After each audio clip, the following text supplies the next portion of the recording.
Right then. Before the towering skyline, before the roads, before the crowds, this place was something completely different. Travel back 12,000 years, when a colossal sheet of ice covered nearly everything you can see. Temperatures were bitterly cold, and life here was incredibly harsh.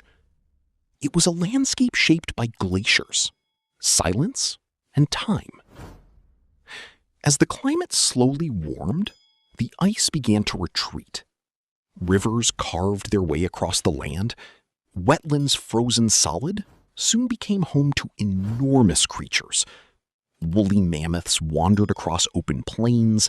Mastodons settled near the rivers and the shores of Lake Michigan, living alongside the changing seasons.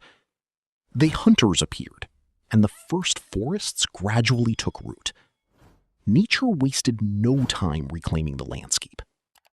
Blimey, what was once frozen solid soon became home to enormous creatures. Woolly mammoths wandered across open plains, mastodons browsed through young forests, and predators followed close behind. For thousands of years, this wilderness flourished without a single city in sight. Eventually, the first people arrived.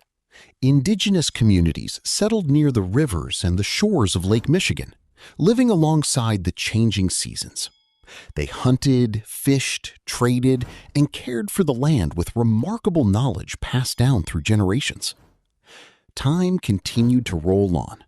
Forests thickened, villages grew, and the region became an important meeting point between waterways that connected vast parts of North America. Then came the European explorers. French traders traveled these rivers, establishing trading posts and opening new routes across the continent. Small settlements slowly began to appear. Mind you, Chicago was still little more than a frontier outpost.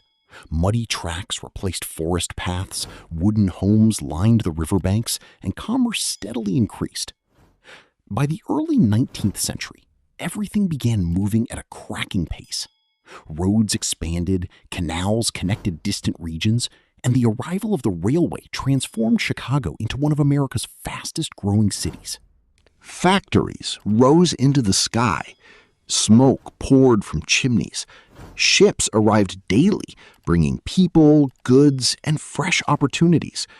The city had become an industrial powerhouse. Then, disaster struck. In 1871, the Great Chicago Fire swept through the city. Buildings collapsed, entire neighborhoods disappeared, and thousands of lives were changed forever. But here's the thing. Chicago refused to stay down. The rebuilding effort was unlike anything seen before. Stronger buildings replaced timber structures. Architects pushed new ideas, and engineers reached for the sky. Fancy that. The birthplace of the modern skyscraper emerged from the ashes. Steel-framed buildings climbed higher every year, transforming the skyline into something the world had never witnessed before. As the 20th century unfolded, Chicago became a center of innovation, culture, music, architecture, and business. Cars replaced horse-drawn wagons. Bridges